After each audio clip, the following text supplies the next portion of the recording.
been a minute. It's been a minute. Hey. Okay. Let's see if I still got it. All right. Hey. You down with RCC? Yeah, you know we. You down with RCC? Yeah, you know we. You down with RCC? Yeah, you know we. You down with RCC? Yeah, you know we. Hey, ladies and gentlemen, welcome to episode 20. What is it? Episode 26 of the Real Creators Collab. This is your boy Marcus, aka He Who Remains. It's your boy Levert, aka Leverticus, aka Sweet Dick Willie. And we back in the lab. Hey man, how you feeling? I'm feeling good, man. End of another long week, but we back. Do you want to get some off your chest? Hey man, like I say, this like we done said it before, man. This 9 to 5 shit is for the birds. This 9 to 5 shit is for the streets. It's woof, man. Man, I'm just like I say, it's Friday. Finally, how to say, my anxiety's been building. Mm-hmm. But now it's kind of coming back down. Yeah, because we didn't record last week, so we took a break. So I guess you accumulated a lot of anxiety over the last 2 weeks, huh?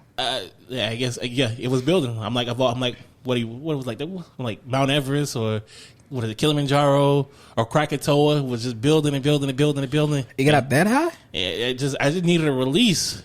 Damn, needed a release, man. You know, like I say, we talk about it all the time. We in our life, we pour into people, we pour into other things, and then like at some point we just end up empty. Hey man, so it's time you gotta refill your cup, man. Gotta refill it.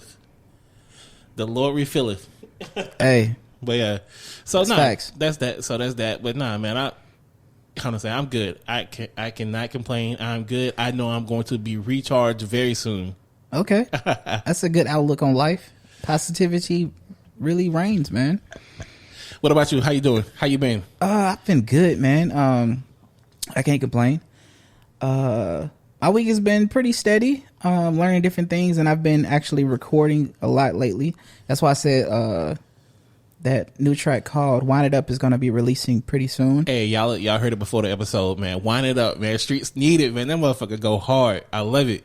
Yeah, I'm really excited for it. Like everybody I've let listen to it, they pretty much feeling it, and they want to put it on repeat. So we'll see how it goes. You know what I'm saying?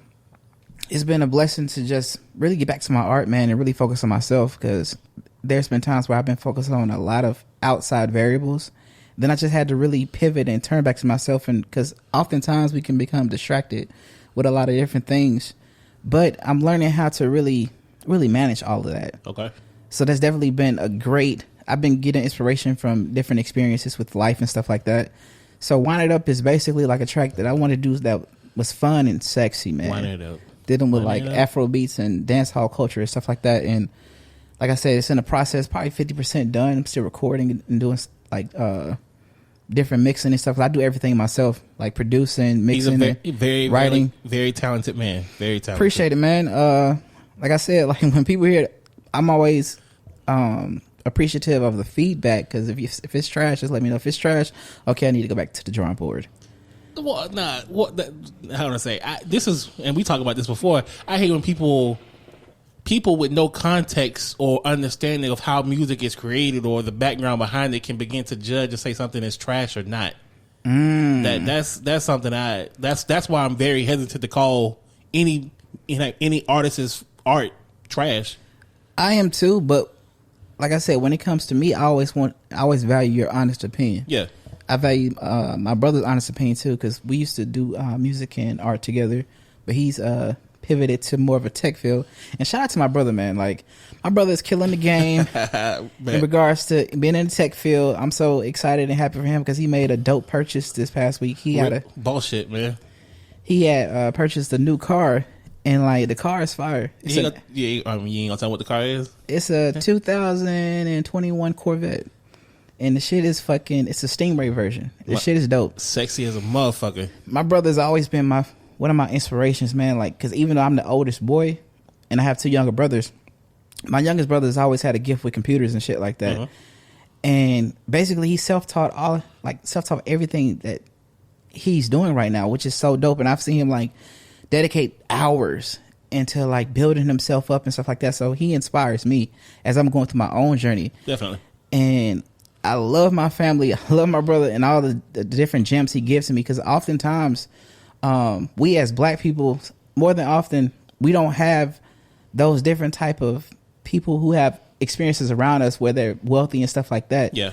And they give us gems, so they inspire us to go further and far. Yeah, definitely. And keep pursuing our dreams. Yeah, no, like unfortunately, like we live in poverty, so like we like any luxuries or like bigger pictures of life we don't necessarily see because we're never really exposed to it. Yeah. And that's why it's so important that like when we make it to a certain level, that we reach back and give other people these opportunities, because you never know, like even for like a kid, like a small moment as a kid, that something, a moment as me as an adult will think is small, infinitesimal, is going to play a major role in this kid's life in shaping what they do and what they want to do in life. Well, they say all, even when they depict through movies and stuff like that, it's all about representation. Exactly. Which is definitely a key. So I utilize my brother as representation of a black man elevating himself, becoming a high value man, because he's way higher than that. And it's like seeing him going through his things, and he's always looking to teach me certain things, even though he's the youngest boy. But bro, like, I'm so fucking happy for that guy. Like, and I think there's real shit that you say, because like some people think like you can't learn things from older people, like you have to learn things from, you can't learn things from younger people. My bad. Like you think you have to learn everything you need to learn needs to come from like somebody older than you that's I guess live more life, and that's not necessarily the case. I mean, sometimes younger people live more life and experience more things than you have, and it's like, how can I say? I don't believe in role models, but it's okay if a role model is somebody than younger than you. Yeah. I think that kind of hinders the older generation, because they're like, they have to understand, like, the young generation, millennials, we've been given so many different opportunities and so many different outlooks on life and stuff like that, where we just move differently. We're looking to pretty much have fun while we're young. Yep. And there's nothing wrong, like, with an older person want to live their life a certain way, but that's just depending on how the different experiences they've gone through.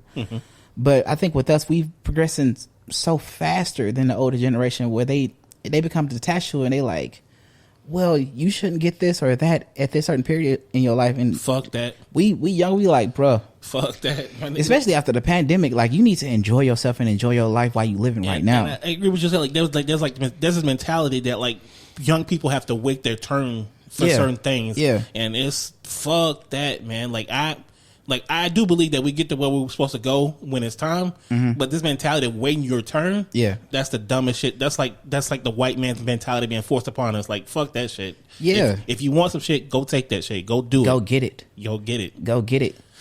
Nah, but I guess pivoting back to art. So I guess I'll ask you this: did you listen to T-Pain's Rent this week? Yeah, I listened to it, and we'll put the audio in or put a clip somewhere or links to it in the show notes. But I guess, what do you think of it? Coming from a background of an artist, I understand what he's saying. Yeah, but I would also say that an artist needs to do what they feel is right in their heart. In regards to, I think he said along the lines that we're tired of the same music and stuff like that. And that is cool. You want some variation within the art and stuff like that. But oftentimes with actually being an artist, there's kind of a line we have to toe, that you want to do your type of style of art, and then you want to do the type of style that pretty much the audience want to hear. Yeah. And you be true to yourself, but you got to take it like this. Every artist has gotten inspiration from a previous artist. So, like, if you listen to certain type of music and you want to emulate certain type of music, as we played Bruno Mars in the pregame, like, Bruno Mars got inspiration for a lot of old soul hits and stuff like that. Earth, Wind, Fire, and recreating certain stuff. Some of the styles are pretty much the same or similar to older artists, but it's like you're paying homage. Homage, yeah, to the past. And you're progressing. So I understand what T-Pain was trying to say, but at the end of the day, bro, you're never going to pretty much control what an artist does. And the thing is, your outlook is a singular outlook. Exactly. Keep going. Your outlook is a singular outlet where it's like, that's your opinion. But an artist is always going to do what's in his or her heart. So if they want to do that type of style of music and they enjoy doing that type of style of music, let them continuously do it. And you don't have to listen to whatever that's out here, because a lot of times I don't even listen to the radio, because oftentimes I don't want it to pretty much influence my art. Let me jump in right here. Like, because like you say, with what he said, I agree that like that the music on the radio today is not very original, and I believe music today in general is not. A lot of it's not very original. I mean, I think if we go back through history, documented history, like every like melody, I think it's probably out there. If as far as like a music catalog, if we were able to access that, if that was like audible everywhere. But I mean, sound of course, sound is forever changing. But yeah, so I don't think music. I think all the music that could have possibly been made has been made. The different sounds is what's going to change the music going forward into the future. If that makes sense. Most definitely. Because oftentimes, like, they'll say there's a certain group of chords that is very easy on the ears. 251. So it's, I mean, you have a background dealing with music. So people will recreate those chords, or they'll do like a slight variation of those chords. Exactly. But it's still easy listening for the ears. Always gonna be 251. So, like I said, T-Pain has his opinion on shit, but every other artist got their opinion on shit, and you need to do what you want to do and what you're passionate about. So my question is, like you mentioned, like I know a lot of artists talk about like when they're about to get into the creative mode, like they don't listen to any external forces. Like they just kind of hunker down and kind of tune into themselves. Yes. How? So what are you? How to say this is? I guess you're trying to avoid being contaminated, if that makes sense. You're about to do something so pure. Nobody's immune to contamination, though. Yeah, because you listen to something and that gave you inspiration, and sometimes unconsciously you recreate what you listening to. Definitely. So it's like you're not deaf. You've heard different things. You've heard different sounds, and some sounds, whether it's you putting a kick or a snare together, it just goes together. It just fits because that's a type of style. So it's like at the end of the day, you're going to put shit together that sounds good, and not everybody has the gift of putting shit together that sounds good. There's levels to this shit, but at the end of the day, you going to pretty much paint whatever you want to paint, and you don't give a fuck what the other artist is saying. Yeah. Like I say, I understand the hunkering down and not wanting to expose yourself so you I guess unknowingly take somebody's ideas. But like you say, but you know what? You can even say it like this. I think Steve Jobs had the greatest quote. What'd he say? The best people or the best artists are the people that steal. Look at the iPhone where it is today. They stole everything pretty much from Android, and they made it better. Because you can steal something and then make it your own and make it better. Oh no! Depending on your style or whatever. I think that's definitely true, because I think a lot of, and we talk. This ain't a technology podcast. This type of thing, but a lot of the stuff that Samsung will do a lot of the stuff first, but Apple will come along a year later with a better version of it. If that makes sense. They know how to execute better. Yeah. It definitely, and they got the cross platform functionality.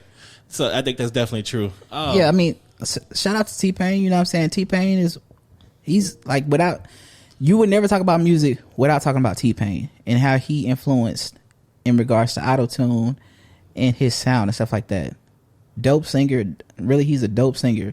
And like, all he was doing was pretty much recreating his art, utilizing a paintbrush. I think he said that he listened to like a Cher record and she utilized auto-tune on it. And that's how he got inspiration to start utilizing in his music. Really? Yeah. Cher. Yeah. A Cher song. Damn. And so imagine being inspired by a white woman. That might keep going. Hey, bro, music is music. Music transcends everything. Yeah, music is universal. It's universal. And so we all get inspiration from other people. And sometimes you can emulate the past, or then you can pretty much tweak it and make it for the future. Yeah. There's no rules to this shit. There's no rules to fucking music. You're the artist and you paint on your fucking pretty much canvas. Yeah, no, like I said, I think every melody that's ever been created has been created. Yeah. But I'm interested to see what the sound of music morphs into and changes into and going to the future. Yeah, like nowadays everything is more digital. Whereas like back in the day, they would have like physical keyboards and stuff like that, or they would go into the room and play drums and stuff like that. Everything is digital, where you can do everything on your computer. Yeah. You can recreate everything and anything on your computer. Now I would say that I think that's a good thing. I mean, it's good and bad. I think it's a great thing because if you really look at the music landscape nowadays, especially when it comes to making your own music and being an artist, you don't need to go into a big studio and pay all that money. Mm-hmm. You can do all that shit, and you can learn all that shit online. Definitely. At home. Definitely agree with that. And do your own thing. There's so many possibilities, bro. Yeah. Everything, technology has advanced so far where it's like, yeah, if you get inspiration from the past, recreate it for the future. I don't see nothing wrong with that. Yeah, but I definitely agree. I think that's definitely a good part. But I speak from like somebody that's an instrumentalist, like that. The being in the studio, mm-hmm. like the studio, and like whether organically, mm-hmm. like you put music together like that. Mm-hmm. That's lost, unfortunately, because of the digitalization of music. Yeah, I would say that's why being in the studio and like I love the one thing that is really transferring over to digital nowadays. It's called saturation, and distortion. Because when you had like physical keyboards and stuff like that, they were made with microchips and tubes and stuff like that, intricate parts where like you play a keyboard or whatever, you hear that extra oomph because electricity is going through the board and stuff like that. You hear all of that. Okay. Where when it transferred over to digital, everything became dead and clean, monotone. Yeah. So what they're doing now is they're adding that back into it, where it's like. It's pretty comparative to the analog, because look, analog is fucking king when it comes to that oomph and that big sound. But if you know what you're doing, you can get that shit through digital. No, okay, so that like that imperfectness, like yes, like imperfectness. That's a perfect word. Like that, like when you hear a mic pop, mm-hmm. like if you play on a record and you hear that, mm-hmm. you hear the crispness, of that, like mm-hmm. that is what I guess I want back in music. But you say it's coming back. Yeah, nah, I mean like 'cause like even like the great artists, they might produce or like EDM and stuff like that on their computer, but what they're gonna do is take it to a big studio so they can beef it up. Okay. And oftentimes they're putting it through compressors and EQs that are machines within a big studio that a big studio have. Damn, I'm learning. But also there are plugins that we utilize as artists, recording artists, that actually emulate those actual physical hardware. And the emulations are fucking great. Okay. The technology is fucking great nowadays. Damn. Everything changes. Everything changes from the type of audio interface that you're recording to the mics that we use. Everything is different depending on the type of hardware you're utilizing. So it's like tape and saturation that they're actually having plugins for nowadays are pretty much, they're comparative to the hardware. Okay. Yeah. I ain't, like I said, that was just, they didn't expect to learn today. I learned that today. But but like you say, shout out T-Pain. Like you said, I thought it was almost like the pot called the kettle black too. Because I mean, some people will say some of T-Pain shit wasn't original. Like we've heard this before, mm-hmm. over and over and over. I think I would say this, because there are certain Drake songs, there are certain Chris Brown songs where they pretty much take the actual words and the rhythm to old songs, and then that's why people come out and say like, well, you sample this and we're gonna sue you for this because you pretty much stole everything from this song, which is the oldest song. They made it more modernized and new. Yeah. Everybody samples. Just don't be like what was it, Pharrell and T.I. and Robin Thicke and sample that much. Don't plagiarize. Don't plagiarize. I mean, they still do that, and what they do if they make it a certain amount of money, what they gonna do? You just gonna pay it out. Right. If the song is a hit, bro, like everybody gonna eat. Yeah, but that shit went on. I think that shit. Being an artist is all about breaking rules. We don't follow fucking rules. We do shit the way we want to do things. Talk it. There is no fucking rules to your artistry. Cause the thing is, the knowledge that you have, not everybody can do that. And I had to learn on my own, because I think I was in a session like a long time ago. I think it was my sister or somebody, and like I was like, we about to do a song. You don't realize that you have a gift for it because you're used to doing it. So I brought her in the studio. I was like, yeah, you can make a song, I'll make a beat. You know what I'm saying? You just come up with the lyrics. And then she was like, it's so hard. Like, what do you mean? Like, I'm like, you just think about it. Just come from your soul. But you don't know it's a gift until like you're talking to other people and they don't think on that wavelength. Absolutely. Like when I was doing Wind It Up, I was just sitting here on the couch and I was just looking at TV, and I was just, whatever the words was coming into my head or the rhythms and shit, and then I was just letting it flow. Because you have to have a level of vulnerability and openness where it's like you just have fun with it. Definitely, like you say, like a level of being in tune with yourself. Yes. And so that's what I mean. Like you got that inspiration, and I'm like, how do you get that inspiration, but it not be contaminated by external forces by hearing something that hearing another song somewhere else? That's what I was getting at. So, but you just explained a situation where that happened. Okay. Yeah. Like I said, everybody's at this point is contaminated with something. Absolutely.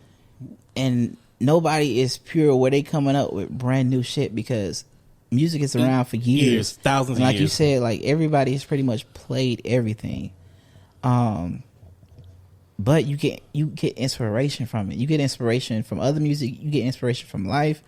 You get inspiration from just walking down the street and you see certain things. Yeah. Okay. Nah, appreciate that. I appreciate the education on that. All right, pivoting.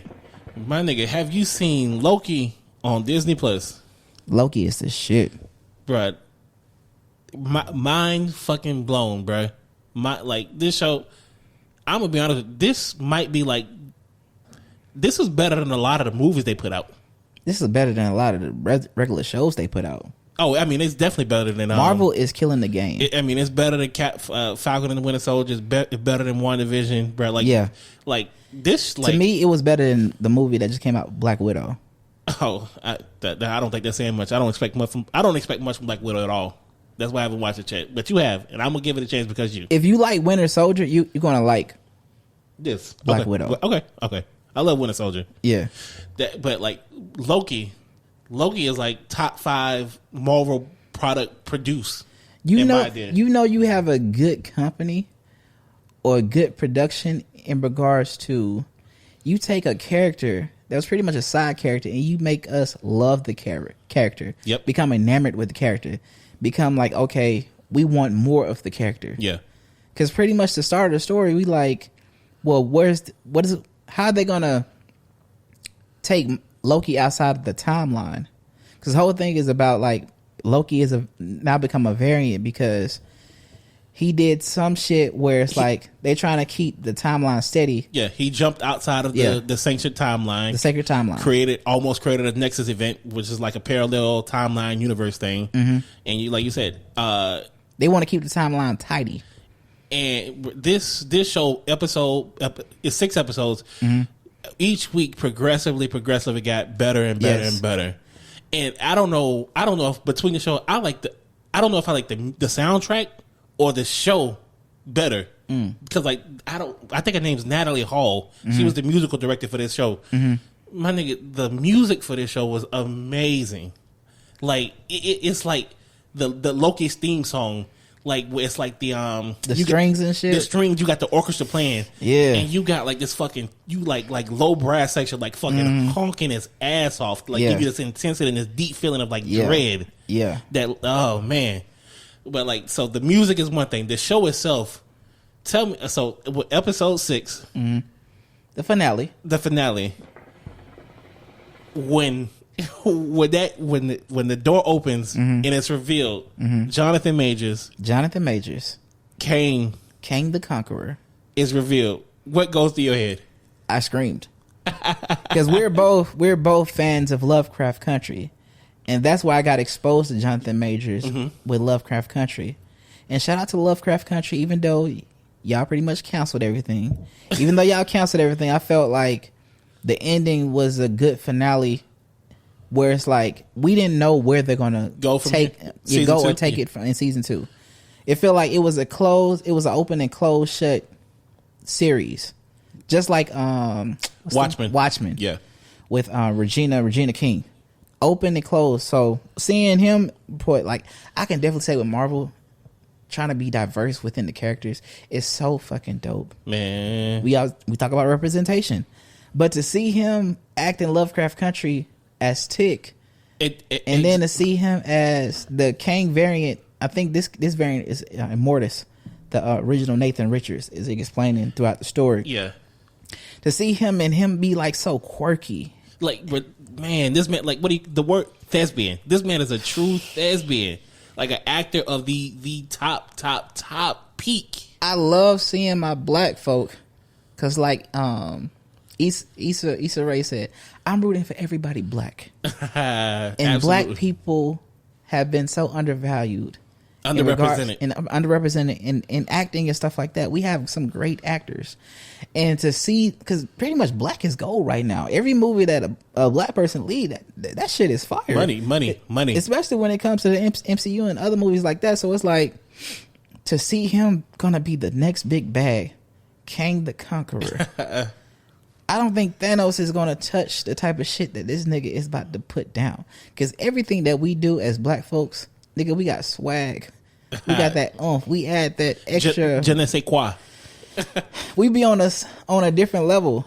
And watching the movie when he first came out, I was like, you look at me like, this is different, but my nigga is fucking shining. Man, I was surprised, like people talk about it. It's like he's gonna pop up each week. You be like, but like they really kept this motherfucker under wraps. Even they was like, are you gonna be in like Loki? He lied about it. He was like, nah, I'm not gonna be in that show, which they all gonna do. Bruh. I was when that, like you say, when that elevator opened, that door opened, like I said, I hollered, my jaw dropped. Put it like this: as soon as he came on screen, he took over the entire screen in every scene. I guess he was the second half. He was pretty much the whole episode. Yeah. From the second he stepped foot on this, he was Tom Hiddleston, the girl that played Sylvie. Yeah. They were cool. Owen Wilson, bro. They were being outclassed at a level of acting. Man. Hey man, shout out Jonathan Majors. He killed that shit, man. So with the whole story and shit, how you explain it is basically like what we even looked at with the MCU is not the beginning. And the whole beginning was about how he found out about the multiverse. Exactly. Him finding out is the beginning. Yes. Kind of the beginning, yeah. He found out about the multiverse, and his other variants of his versions of him found out about the multiverse at the same time. And they started meeting each other depending on where they were throughout time. Mm-hmm. And they was exchanging pretty much technology with each other. And he was I guess he was quote unquote good. I mean, that's kind of a gray area type of variant. Yeah, yeah. But he's pretty much warning to Sylvie and Loki was like, hey, like I'm tame by comparison to what you will unleash if you kill me. If you kill me. Because the whole thing was, he was like basically trying to say like, hey, y'all can just take my spot. You don't have to kill me, but y'all can pretty much manage the timeline. Because he was like, I'm old as shit. I'm millions of years old. Y'all just take my spot. But if you kill me, you'll pretty much fuck up the entire timeline. Now we have y'all the multiverse. Hey, man. And the thing about it, I'm not... you know, like when they were going back and forth, I knew Sylvie was going to do what she was going to do. Because, I mean, like, for lack of a better word, she was a white woman. She was a white woman. She gonna fuck up the whole time. She gonna fuck it all up. In that moment, she was being a Karen. A capital K. A Karen. Because the thing is, Loki was trying to pretty much negotiate with her, like don't do this. I think he's telling the truth. Like, we shouldn't do this. And shout out to the fucking trajectory of Loki. The way he pretty much progressed throughout the story from the Loki that we know. No, bruh. Like, man, okay. The Loki, like the Loki that got killed in the regular timeline, like Tom Hiddleston went through that same character progression in this entire show. Yes, you're right. You're right. So that's always going to be within him. That's always going to be, even though Loki's the type that will fucking cut your throat because he want to survive. Yeah. They say Lokis are survivors. But, like, I want to see season 2, season 3, whatever y'all got with Loki, because Tom killed it. I think the Sylvie character killed it. I think Owen Wilson killed it too, like Mobius. And when you look at the finale and you have Kane talking all this shit, bro, there's the possibilities of bringing anything and everything is infinite. Marvel has carte blanche to do anything. They can do anything and everything. Whether if you liked the X-Men universe, it's canon now. Whether you like the Deadpool universe, that's canon.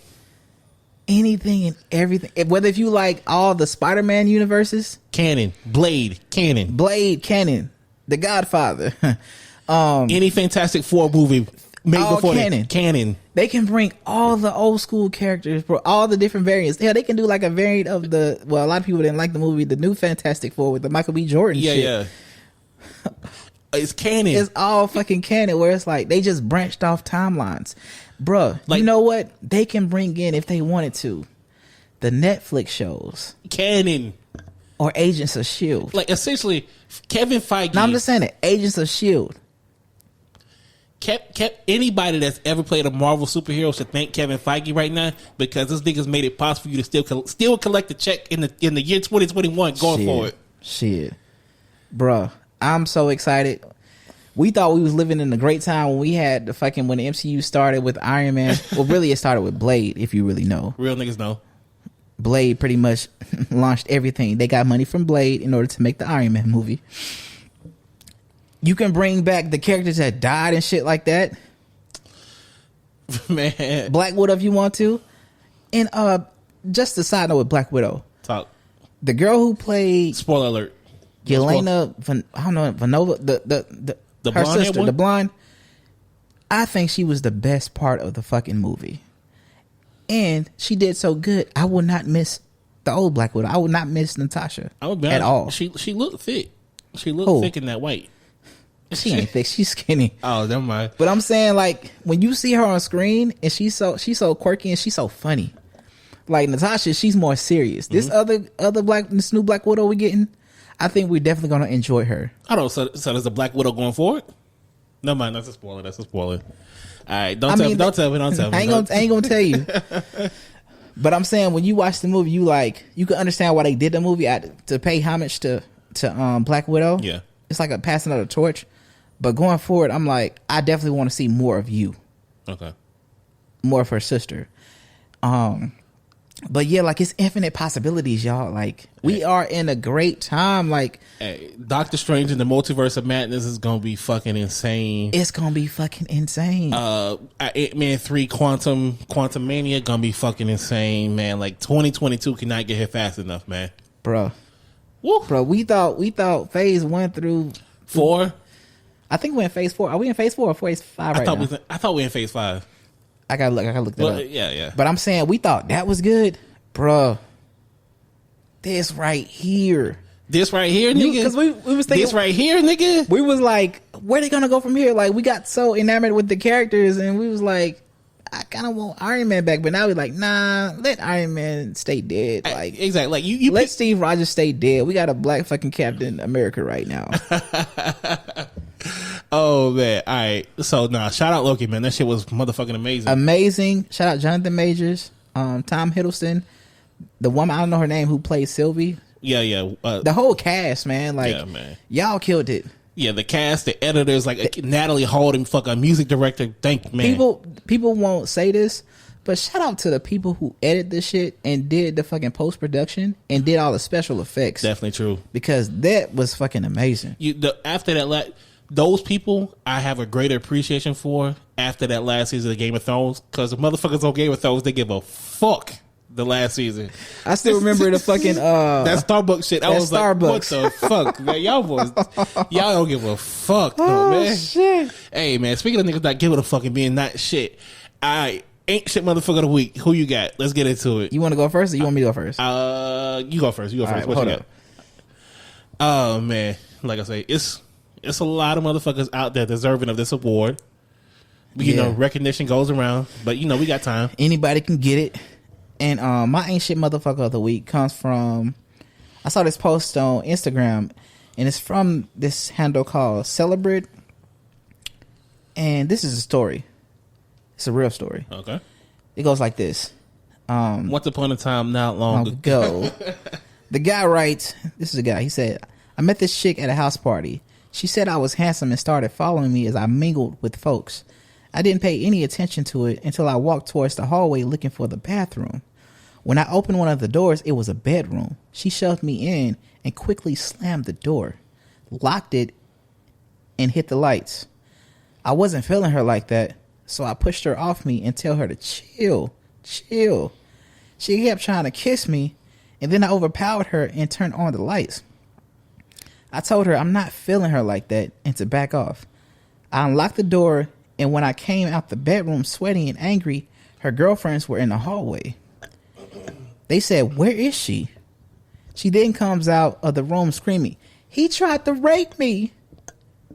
Immediately, these men started jumping me. I was screaming. She came at me.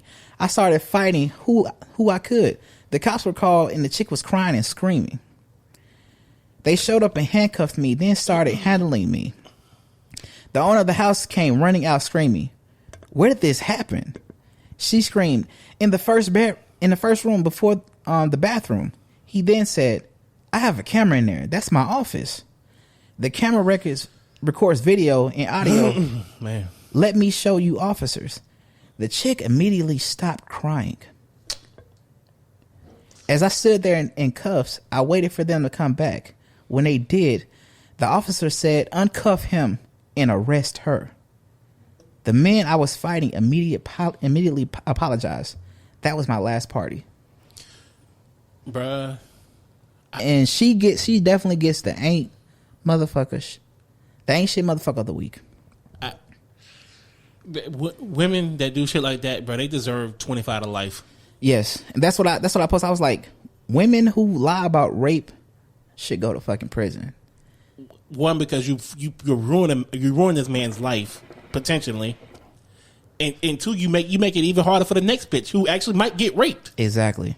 Come on, man, bro. You can in a split second destroy a person's life from a lie, because this has transpired throughout history. Y'all see it throughout history. The Emmett Till situation, the recently Brian Bake situation. Mm-hmm. Bro, man, bruh, heartbreaking. It don't matter. That's why, like, when I was growing up, my parents used to always teach us boys, like, don't be fucking around with too many women and you'll get in these type of situations. Yeah, definitely, for sure. That's one of the talks we have, especially as black folks. But, bro, I would definitely say, like, technology saved his ass. And with that technology, he would probably be doing some time or some shit. Man. That's why you really have to pivot back to even the whole fucking Bill Cosby situation, where I was like, at first I was like, you called him Bill Cosby? I said Bill, but you called him Bill Cosby. You have to really take a step back and not get into the mob mentality where, like, a group of people believe this and then you start believing it, unless they have fucking evidence. If you ain't got no fucking evidence, that person should not go to fucking jail just by your hearsay, just by what you say. Yeah, definitely, man. Those are pretty much the stories that are pretty much lost. The lost stories. Groupthink is a disease. It is. It makes you rethink everything when you go through these situations. You like, let me get out of being a part of the mob and really research and unearth the truth. Take a step back, be rational, yes. make my own informed decision. Yes. Man, that's real shit. Yeah. All right. So, my ain't shit, motherfucker. Yeah, I mean, it ain't as, I guess as pointed or deep as yours. My ain't shit, motherfucker, the week goes to the motherfuckers in Atlanta that keep busting in niggas' windows and breaking in niggas' cars, man. Y'all motherfucking menaces. Y'all are fucking menaces to a society every fucking day. Busting in a car, stealing some shit, man. Like you can't even. Every fucking Instagram store that I see is somebody getting their fucking window bust and their car stolen or having some shit stolen out of their car. So the niggas in Atlanta that keep breaking into people's cars, busting their windows, y'all niggas ain't shit at all, man. Ain't shit. The way I've been thinking, especially after we've been going through this pandemic and shit, it seems like there's been a huge spotlight on Atlanta and the negative shit that goes on in Atlanta. Keisha, where you at, girl? Lost. But I'm saying, like, you see everybody's under stressful times, but you see a lot of break-ins and shit like that. You see a lot of people jacking people's rims, especially when we had All-Star Weekend and shit like that. Like, yeah, bruh, what is really going on? And I had to ask myself, like, has this always been going on, or has it seemed like it's increased within the last 6 months. Yeah, I mean, especially under Keisha's tenure. I mean, it's definitely going up. I mean, you know, crime. How do I say? Crime is just not an opportunity thing. Most people, or some people commit crime only because out of necessity. Like they're lacking. Like they need money, they need food to eat, that sort of type of thing.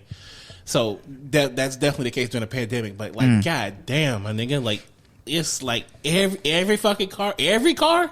Damn. I mean, I was a victim of carjacking in the pandemic in November. You know what I'm saying? I remember. They took my cameras, they took my computer and shit. They took pretty much 6,000-7,000 worth of equipment because we had just done a podcast and we wanted to get a bite to eat, and I got jacked. That's why I don't never put shit in my car. If I have something in my car, I come straight home and drop that shit off. Oh man, real shit. That's real shit. All right, I got a question for you. We was talking before the podcast. Would you rather? All right, I don't know what to say. Would you rather? Nah, I'm gonna just do the easy one. Would you rather come in your girl mouth or come in your girl?